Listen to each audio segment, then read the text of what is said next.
Nagkantot na kasaasa Miswal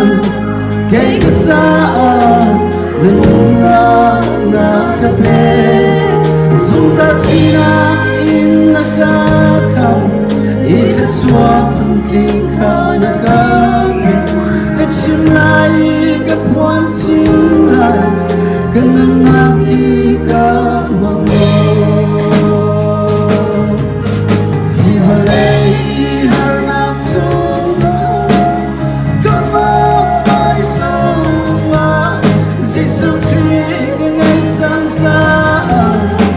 Kay kasaasa Kintukar sa sain